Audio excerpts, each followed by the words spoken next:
안녕하세요. 전 한국인터넷진흥원 플랫폼 조사팀 팀장을 맡고 있는 이준이라고 합니다.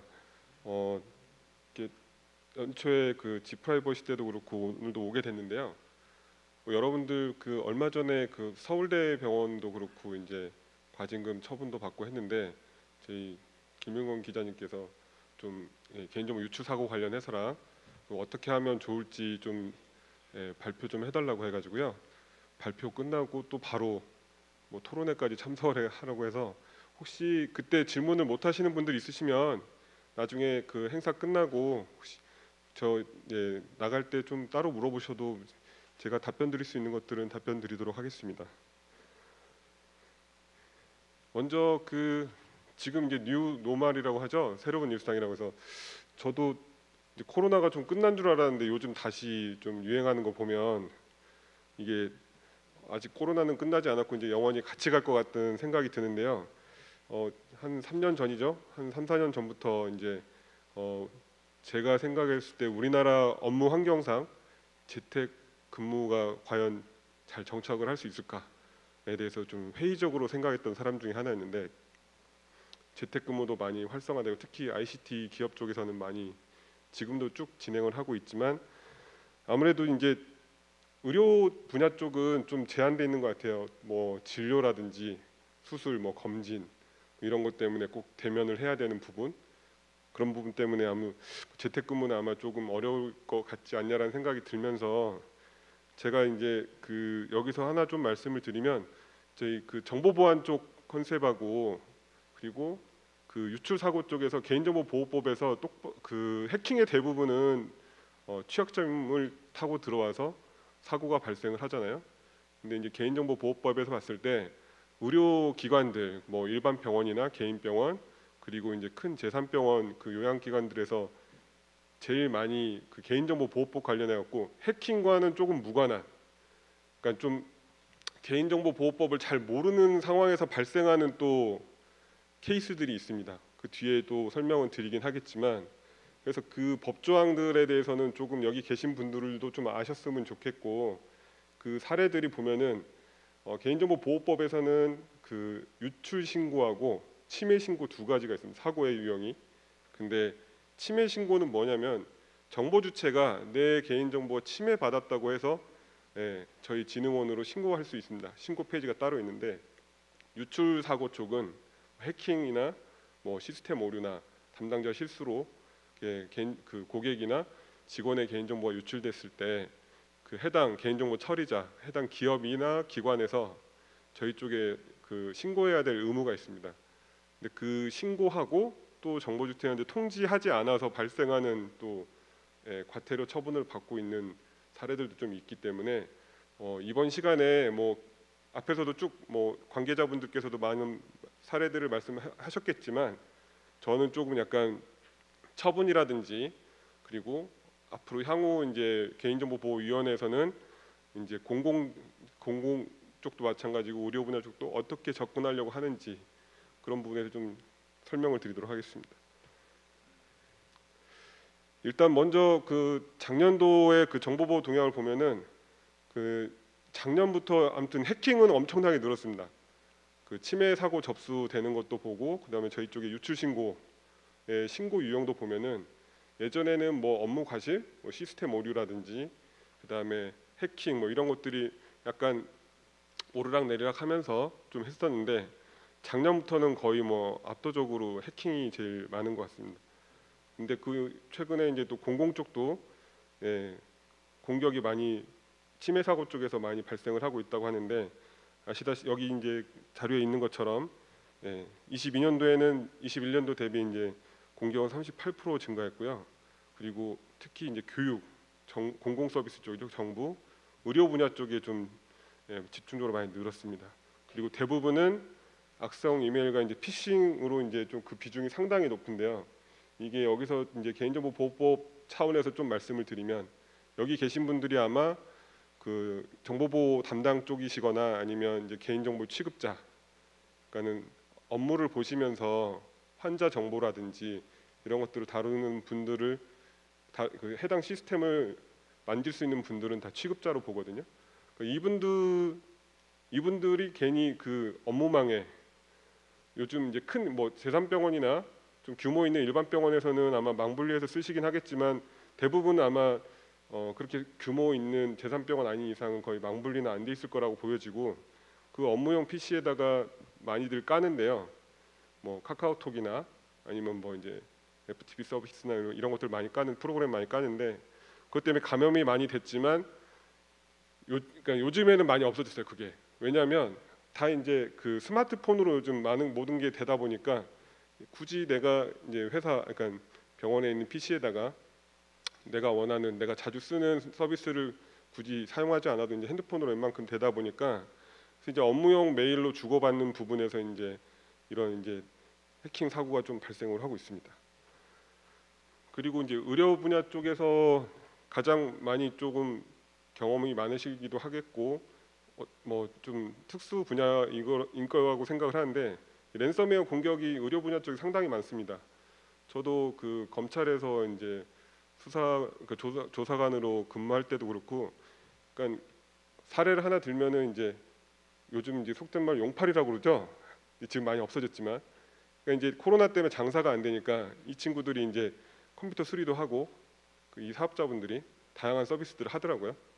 근데 이제 어떤 그 성형외과인가 정형외과에서 지금 PC가 조금 이상해서 거기 원장님 PC가 이상해갖고 이제 그 담당 직원 한 분이 수리를 맡긴 거죠. 와가지고 네트워크 이상하다고 하면서 이제 약간 중간에 네트워크 이제 중간 서버쯤 되는 데다가 USB 꽂고 해가지고 그걸로 3억 5천인가 받아내려고 하다가 이제 걸렸어요. 근데 찾고 보니까 그 사람도 중개자였던 거예요. 그냥 그 사이트에 떠돌아다니는 랜섬웨어 프로그램을 이용해가지고 감염시켜놓고 해커는 따로 있죠. 그 프로그램을 만든 해커는 그 해커한테 야 내가 이거 내 거 이거 풀어줘 얼마 주면 돼 해가지고 이제 하면은 아니 1억이라고 불렀다. 그럼 거기다가 자기 이제 중개 수수료 붙여가지고 하다가 잡힌 거죠. 최종적으로는 해커는 잡지 못했어요. 그때도. 근데 이제 그 병원에 계신 직원분은 조금 안타깝게 됐죠. 해고를 당하셨으니까. 예. 그러니까 이게 좀 약간 앞서서 좀 말씀드리면 뭔가 제가 좀 되게 약간 협박성으로 들릴지는 모르겠는데 요즘 그 해킹 사고나 이런 게 너무 많다 보니까 그 뭐 업계에서도 그렇고 어느 분야에서든 요즘은 좀 많이 조심들을 많이 하세요. 그러다 보니까 이제 뭐 요즘 제3병원 같은 뭐 삼성의료원이나 이런 데는 다 망분리가 돼 있을 건데 PC에도 못 갈게 하고 이제 매체 제어도 하고 다 하잖아요. 그러니까 그런 부분을 조금 내가 다니는 직장, 내 병원이 좀 규모가 작다라고 하실 때는 좀 그러니까 자가 진단을 하시는 게 좋은 것 같아요. 업무적으로는 그리고 이제 아까도 서두에 말씀드린 것처럼 웬만한 건 스마트폰이나 태블릿 뭐 이런 걸로 다 서비스가 제공이 되니까 웬만하면 그냥 그 업무용 PC에다가는 업무를 보는 PC에다가는 뭐 추가적인 프로그램을 깔지 않으시는 게 그거를 적극 권해드립니다. 그래서 지금 해킹이 또 유행하는 이유가 그 가트너 쪽에서 발표한 자료를 한번 봤더니 그 마약 유통의 한 2.8배래요 수익이. 그러니까 마약보다는 그러니까 마약을 거래하는 것보다 해킹은 이제 자기가 좀만 노력하면 되잖아요. 그리고 이제 아시다시피 이제 요즘 뭐 고등학생들도 많이 하고 챗 GPT로 이제 또 코드 짜가지고 공격도 해보고 그래서 아무래도 그 해킹이 지금은 많이 조금 더 빈도수가 올라갈 것 같아서 여러분들 업무나 그리고 개인적으로라도 혹시 이제 뒤에서 설명도 또 계속 강조는 할 거예요. 보실 때 꼭 좀 민감하게 좀 받아들이시는 게 좋을 것 같습니다. 그래서 저희 진흥원하고 과기부에서 그 작년 말에 데일리 시큐에도 실리긴 했지만 그 올해 이제 사이버 보안 위협 전망을 했었는데 첫 번째가 이제 해킹 조직의 공격이 증가했다. 여러분들 연초에 아마 기사도 보셨겠지만 그 맨 왼쪽에 있지만 중국 해킹 그룹이 우리나라 이제 공공 쪽 해킹을 하겠다라고 1월달에 선언을 했다가 이제 몇 번 뚫렸어요. 몇 군데 뚫렸는데 한 2월 중순경인가 공격을 중지하겠다라고 또 선언을 했는데 다시 또 뭐 하고 있는 것일 수도 있고 하지만 일단 중요한 거는 그 예전에는 좀 은밀하게 해킹이 이루어졌다라고 하면은 요즘은 그러니까 요즘 MZ 세대들이라고 해야 되나요? 그러니까 이제 해커들도 점점점 젊어져서 그런지 약간 좀 과시용 뭐 SNS나 이런 데 공개도 많이 하고 기본적으로 유플러스도 마찬가지였지만 다크웹에 이제 많이 이제 불법 유통 게시물도 많이 풀리고 하는 게 보면 예전하고는 좀 많이 달라진 것 같습니다. 해커의 좀 관점도 그래서 좀 이런 것도 있고 그다음에 여러분들 뭐 스팸이라고 많이 할 수도 있죠. 뭐 문자든 SNS 메시지로든 URL 같은 거 많이 받으시잖아요. 예, 내가 정말 자주 이용하는 서비스의 뭐 번호라든지 이런 것들은 꼭 별도로 저장을 해서 식별이 좀 가능하게끔 하시는 게 필요하고요. 웬만하면 URL 같은 경우에는 클릭을 안 하시는 거를 좀 추천을 드립니다. 그래서 꼭 그러니까 인가받은 전화번호라든지 그러니까 원래 쓰고 있는 번호를 변작하기는 힘들거든요. 이제 발신번호 전환 서비스를 지금 하고는 있는데 그 대부분 이제 보이스피싱도 마찬가지고 그 변작을 해가지고 진행을 하는 거라 대부분은 이제 070, 080은 안 받으니까 요즘은 휴대전화 번호로 많이 변작을 하거든요. 그렇기 때문에 휴대전화 번호를 하기 때문에 그럼 내가 아는 번호가 아니거나 요즘은 최근에 나온 사례 중에 하나는 이제 누군지 잘 몰라서 전화 받았다가 잠깐 하고 있는데 갑자기 국제 통화료 뭐 부과되고 뭐 이런 것들은 여러분들 간간히 보셨을 거예요. 근데 그런 식으로 좀 많이 결제 사기 유도가 많이 진행된 것도 있으니까 많이 조심들 하셨으면 좋겠고요. 그다음에 랜섬웨어는 뭐 앞부분에 작년에도 말씀드린 것처럼 특히 뭐 의료 분야도 의료 분야 중에 민감 정보나 그러니까 그 사진이나 이런 것들 특히 성형외과도 그렇고 제가 많이 접했던 사건들은 보면 성형외과하고 좀 큰 병원들이거든요. 거기에 이제 그 어떤 환자야 개인 환자의 어떤 그 의료 사진이라든지 성형외과에서도 이제 이런 것들을 이제 성형외과 기준으로 말씀을 드리면 그게 어찌 보면은 그 해당 병원에서는 그게 비즈니스 영역인데 이거가 이용 못하게 되면 이제 말짱 꽝이 되는 거잖아요. 돈을 뭐 벌 수가 없고 피해도 심각해지고 그리고 이제 여러분들 뭐 다 아시다시피 이제 일반적으로 봤을 때 클라우드 서비스가 많이 보편화되고 있는데 그 병원 지금 제가 이제 의료 분야 쪽을 정확하게 사건마다는 아는데 업무 환경은 잘 모르기 때문에 근데 이제 이 코로나 때문에 재택근무나 이런 게 많이 보편화되면서 이 해킹 사고가 더 많아진 이유 중에 하나입니다. 이것도 뭐냐면 예전에는 여기 계신 분들은 잘 아시겠지만 이 시스템 그러니까 내가 관리하는 시스템에서의 노드가 별로 없었어요. 개체 수가 없다 보니까 요거에 대해서만 면밀하고 꼼꼼하게 관리를 하면 됐는데 뭐 이제 원격 근무라든지 재택 근무 그리고 외부에서 뭐 이제 특정망을 통해서 붙는데 이 붙는 것까지 절차는 되게 잘 만들어 놓으신 곳들이 많아요. 중요한 거는 해당 그 직원의 조직원의 어떤 PC라든지 그다음에 휴대전화가 만약에 감염이 돼버리면 그걸 통해서 이제 접근을 하게 됐을 때는 무방비로 뚫릴 수가 있다는 거죠. 그래서 이제 여러분들 잘 아시다시피 뭐 2차 인증, 뭐 투팩터 인증 해가지고 많이 이런 것들 적용하세요라고 하는 부분이 그런 이유 때문입니다. 저희 기관 같은 경우에도 휴대폰 인증, 그 다음에 맥 주소, IP, 그러니까 맥 주소 한 다음에요. 저희는 이제 그 모바일 사원증이 따로 있거든요. 블록체인으로 만든. 그걸로 다시 인증을 그러니까 3차 인증을 해야지 들어갈 수 있어요.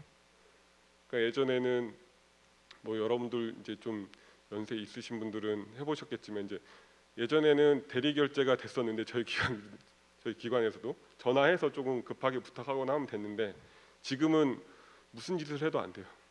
대리 결제 자체가 왜냐면은 인가받은 그 단말기로만 접근을 해야지 그리고 그 해당 그 직원의 그 휴대전화 그 안에서 있는 바코드 QR 코드로만 인식을 하기 때문에 저희도 이제 많이 좀 불평불만은 많지만 근무하는 입장에서는 근데 어찌 보면은 보안을 위해서는 어쩔 수 없는 것 같습니다.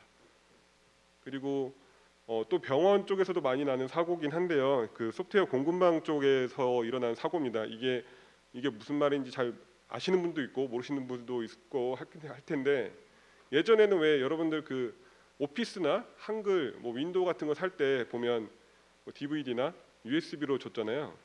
근데 요즘은 그 만약에 그 기관에서 해당 병원에서도 소프트웨어를 막 구매한다라고 했으면은 요즘 그냥 URL로 오잖아요.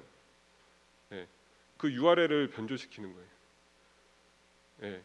근데 그 납품하는 업체가 MS는 아니니까 그 납품 업체의 PC가 만약에 감염이 돼 있거나 한다고 하면 이제 피싱 사이트처럼 돼버리는 거죠. 그 URL이 거기 접속하는 순간 다운받으면은 또 해당 직원의 업무용 PC에 또 감염이 돼서 그걸 타고 이제 내부망 들어와서 긁어가는 거죠. 그러니까 이런 부분들이, 그리고 이제 위탁 업체에다가 그 여러분들 뭐 EMR은 잘 아시겠으니까 EMR을 가지고 그 규격을 가지고 이제 각 병원마다 아니면은 이제 저기 전시도 하고 계시지만 이제 회사에서 또 프로그램을 만들어서 이제 제공을 하고 납품을 하잖아요. 예. 그때 이제 그 해당 회사에서 업데이트 서버도 있고 한데 여기가 감염돼 가지고 뚫릴 수도 있습니다. 그러니까는 다들 각자 조심을 해야 되는 거예요. 요즘은 이제 왜냐, 관리 포인트가 너무 많아지는 거죠. 그렇기 때문에 지금은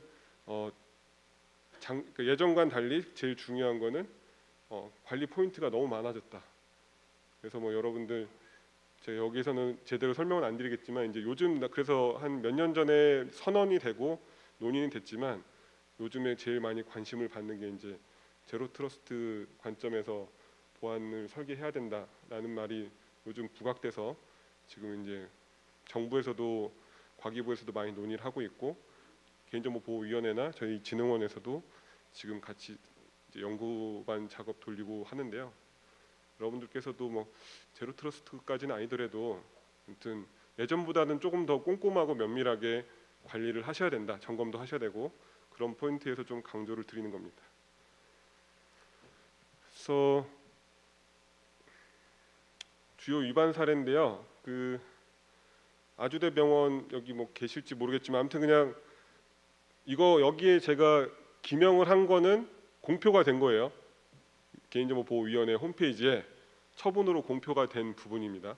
그래서 제가 이거는 뭐 기사로도 나고 했기 때문에 제가 여기다가 쓴 거지 뭐 악의적으로 쓴 건 아니니까 혹시 뭐 관계자분들 계시면 오해는 하지 말아 주십시오. 아주대병원 같은 경우에는 고유식별 처리 제한입니다. 이게 뭐냐면 전송 구간에서 암호화를 안 시켰어요. 그래서 그냥 소위 말하면 날 거 그대로 그냥 통신이 된 거죠. 그러다가 잡혀서 처분을 받은 거고요. 성형외과가 좀 이거는 약간 치매 신고 쪽이 더 많아요.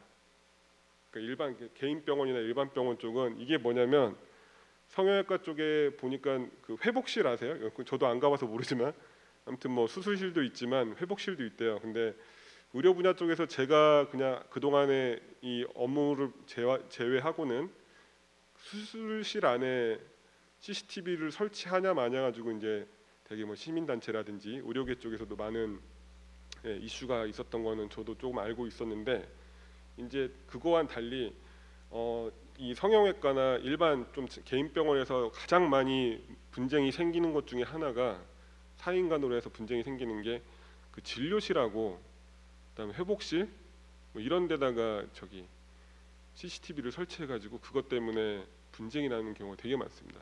그래서 이제 행정 처분을 받게 되고 보통 근데 그 원장님이나 그 직원분들이 잘 몰라요. 개인정보보호법의 제 25조거든요. 지금 25조고 그다음에 뒷부분에서 잠깐 설명하겠지만 25조의 2로 해서 이제 그 개인정보보호법이 2차 개정이 됐는데 9월 15일부터는 이제 고정형 CCTV, 그러니까 지금의 CCTV 법에서 얘기하는 그거랑 이동형 CCTV로 구분을 해가지고 규제를 진행하고 있습니다. 규제가 이제 시행이 될 겁니다. 그래서 이게 왜 문제냐? 그러면 그 법상으로는 일단 CCTV는 원래는 아무도 설치하면 안 돼요. 근데 어떠한 목적으로는 설치할 수 있다 해가지고 하는 게 뭐 범죄 예방, 시설 보호, 화재 예방 뭐 이런 거예요. 그 조항 25조 찾아보시면 거기에 있는데 이제 거기에 단서 조항이 또 붙습니다. 사망인가? 거기 이제 탈의실, 뭐 발안실, 뭐 이제 화장실 이런 데 설치하면 안 돼요. 이제 화장실 같은 경우는 설치했다가 뭐 이제 예, 다른 그 뭐죠? 성폭력 특별법인가? 아무튼 그쪽에서도 적용을 받고 하는 건데 아무튼 그 개인정보 보호법에도 있습니다. 그러니까 진료실하고 있는데 여기에 지금 제가 언급한 그 CCTV는 뭐냐면 회복실에 설치한 CCTV하고 진료실에 설치한 CCTV예요. 근데 이제 그 회복실로만 설명을 드릴게요. 뭐냐면 원래 탈의실이 따로 있고 어떤 특정 병원에서 탈의실이 따로 있고 수술실도 있고 회복실도 있어요. 그러니까 뭐 진료를 받거나 아니면 시술을 받고 나서 회복할 때가 있나 봐요. 근데 문제는 뭐냐면 탈의실에서 옷을 갈아입고 이제 시술을 받고 회복실에서 회복을 하고 의사의 최종 이제 진료 받고 퇴원을 하면 되는 프로토콜이 있는데 어찌 하다 보니까 우리나라 민족이 좀 빠른 거 좋아하잖아요. 그래서 회복실에서 바로 그러니까 여기서 환복하시라고 한 거죠. 그리고 이제 나갈 때도 환복하고 결국엔 거기가 이제 탈의실처럼 쓰이는 거예요. 근데 해당 병원에서는 어떻게 했을 것 같습니까? 아니라고 하죠. 탈의실 따로 있고 했는데 이제 그래서 이제 검증이 현장 조사가 진행이 돼서 봤더니 그 녹화된 CCTV에 그게 고스란히 있는 거죠. 어떤 환자의 환복하는 장면이. 그리고 약간 다른 분야긴 하지만 스포츠 센터 있잖아요. 헬스클럽 거기 이제 보면은 그리고 건강검진센터 이런 데서 그 신발이나 물건이 좀 도난을 많이 당한다고 탈의실이 있잖아요. 검진을 받으려면 탈의실이 있고 그 탈의실에서 나오는 그 중간에 이게 보통 보면 저도 검진을 받지만 이 커튼으로 좀 쳐놨어요. 근데 그러니까 이쪽이 여기가 문이라면 이 커튼 쳐진 위에다가 이 CCTV를 설치한 거죠. 거기도 이제 어떤 개인이 신고를 한 거예요. 알고 봤더니 이제 병원에서는 검진센터에도 강하게 주장을 했지만 결국에는 거기도 영상이 남았어요. 약간 맨몸에 어떤 분이 이제 뭐 떨어진 거 주스로 갔다가 찍힌 거죠. 그것 때문에 처분 받은 데도 있고 하다 보니까 그러니까 여기 계신 분들이 뭐 일반 병원이나 개인 병원에서 오신 분들이 많진 않을 거라고 생각이 드는데 CCTV가 또 어디서 터지냐면요, 장례식장에서 터집니다. 네. 제가 왜 갑자기 다른 뭐 사이버 보안 얘기하다가 CCTV에 집중하냐면 안타까워서 그래요. 많이 장례식장 같은 경우에 좀 사건 사고가 있나 봐요. 왜냐하면 이제 조문하면서 좀 술도 한 잔씩 하다가 조금 분쟁도 있고 그다음에 어떻게 하다가 이제 좀 차량 사고, 교통 사고도 발생도 하고 하다 보니까.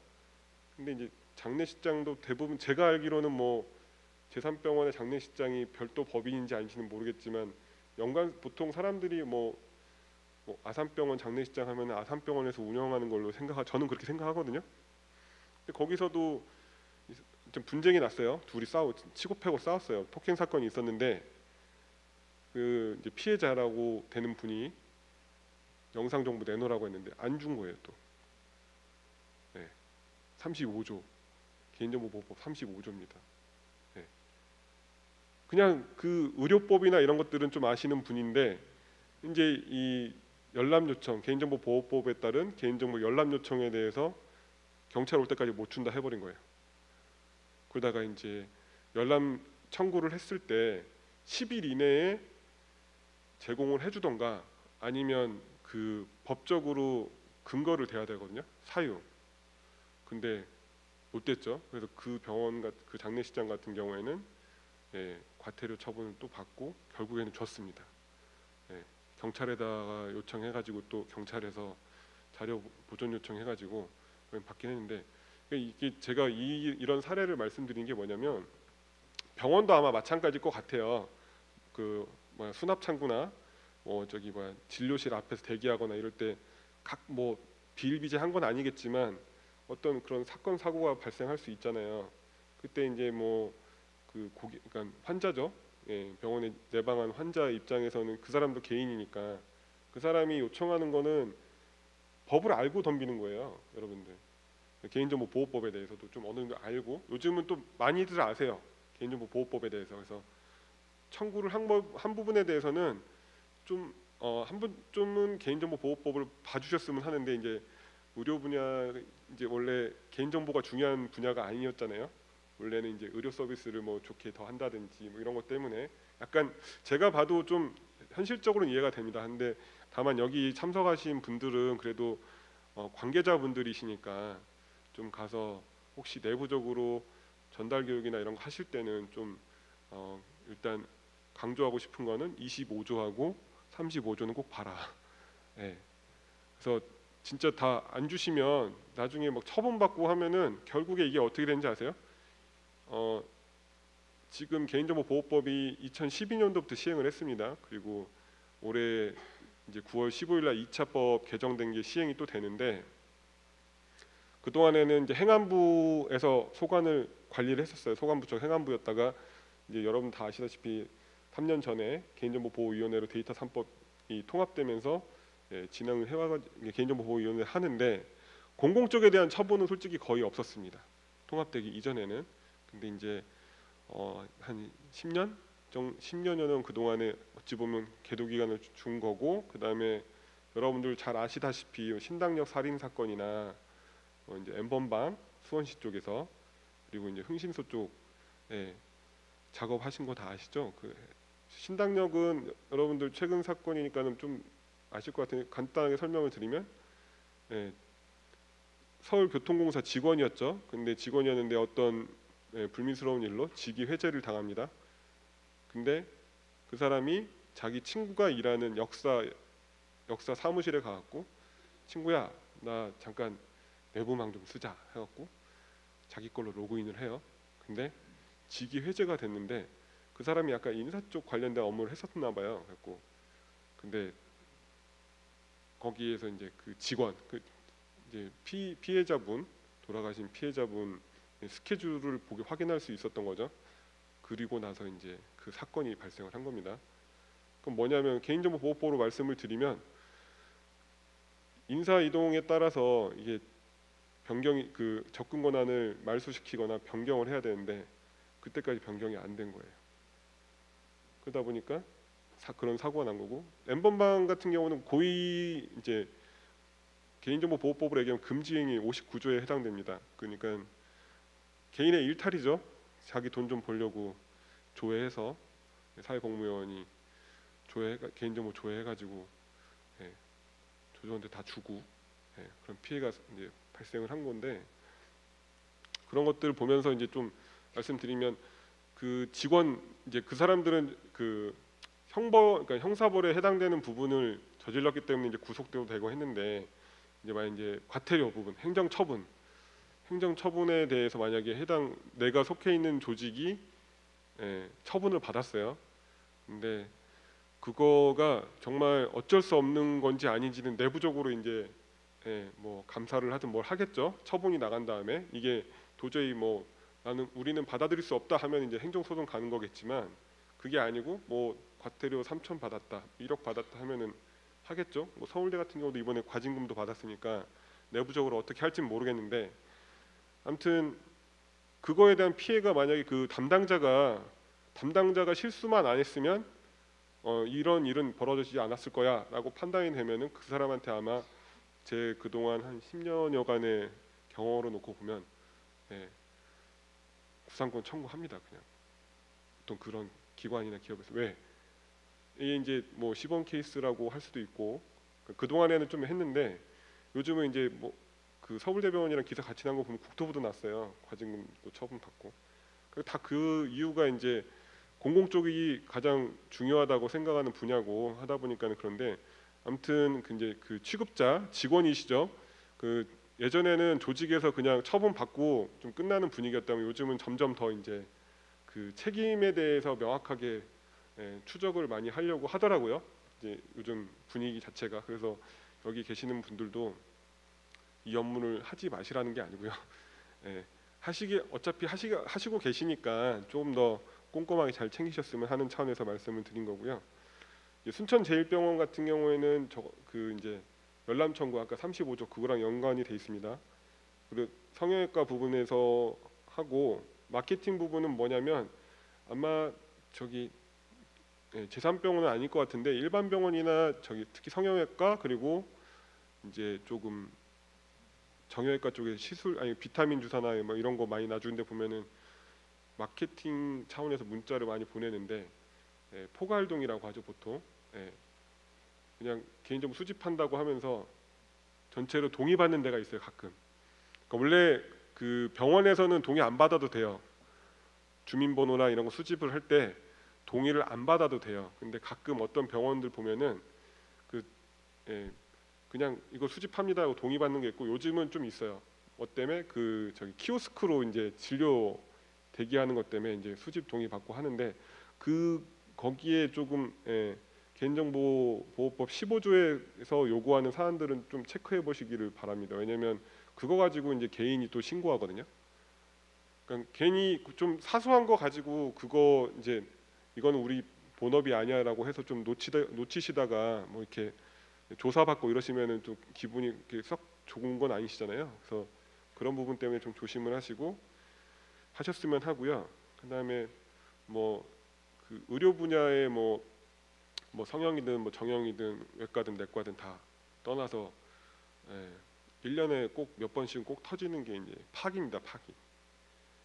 진료 기록 카드. 요거를 그냥 쓰레기통에 버린다거나, 그거 말고 또 뭐가 있는지 아세요? 이제 요즘은 좀 이거는 많이 안 나오는 이면지.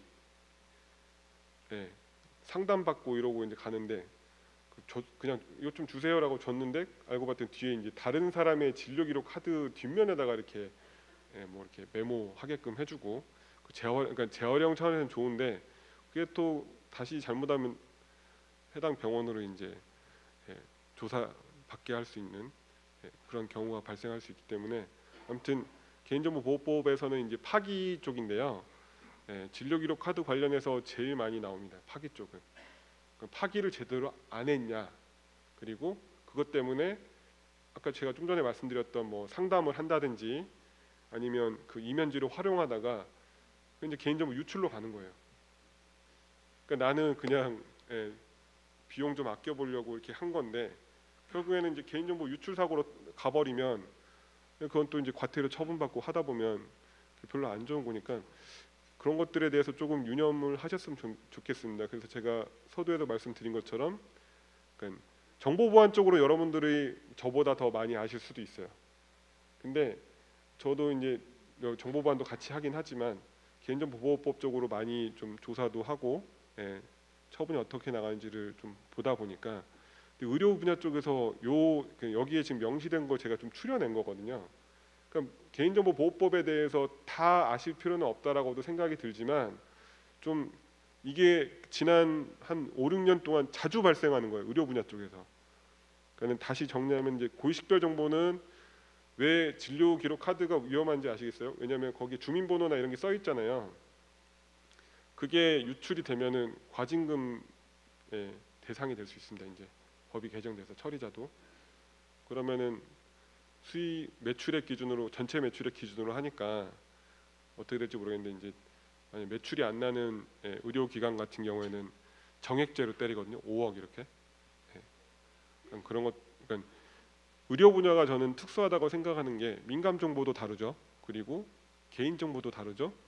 개보법에서 얘기하는 게 그러니까 개인 정보가 여러 가지가 있는데 거기서 중요하게 보는 게 뭐냐면 고유식별 정보. 그러니까 뭐 여권 번호, 외국인 등록번호, 운전자 그러니까 운전등록번호 있잖아요. 면허 번호랑 그다음에 주민번호는 또 24조 1호에서 특례적으로 또 있어요. 별도로. 그다음에 민간 정보도 별도로 있습니다. 그러니까 일반적으로 개인 정보가 있고 세분화된 그 조항들이 따로 있어요. 그래서 의료 분야 쪽이 위험할 수 있는 요지가 많은 거죠. 왜냐하면 민감 정보랑 주민번호나 이런 이제 그 법에서 개인 정보로 같이 다루지 않고 별도 조항으로 해서 처분 조항을 따로 구분해놨다 보니까 의료 분야에서도 이제 사고가 터지면 조금 안 좋을 수 있기 때문에 여러분들이 이제 보안 관리 하시면서도 좀 많이 주의하시면 좋으실 것 같고요. 뭐 많은 분들이 아실 것 같긴 한데 서울대 병원이죠. 이거는 제가 뭐 어디 가나 맨날 강조하는 건데요. 코로나 터지고 나서부터 해킹 사고 많이 났다고 했는데 이 서울대 병원 같은 경우에도 어떻게 뚫린 거냐면 지금 현재 운영하고 있는 시스템에서 뚫린 게 아니에요. 유유 장기죠. 유유 서버 쪽에 네트워크가 살아 있어 갖고 거기에 이제 웹쉘이라는 해킹 기법을 동원돼서 접근 권한이 탈취돼 가지고 이제 정보를 빼간 거거든요. 경찰에서 이제 북한 소행으로 밝히긴 했는데 결국에는 요거는 약간 이제 규모가 큰 병원이죠. 일반 병원 이상 병원에서 이거는 많이 고민을 그러니까 점검을 잘 하셔야 되는 게 지금 해킹 사고 많이 터지는 게 지금 운영하는 서비스가 아니고 다시 강조드리면 유유 자산에서 자꾸 들어와요. 그게 이제 뭐냐면 뭐 업무상 잠깐 이건 써야지 뭐 이렇게 잠깐 온라인 상태로 놔둬야지 했다가 까먹는 거죠.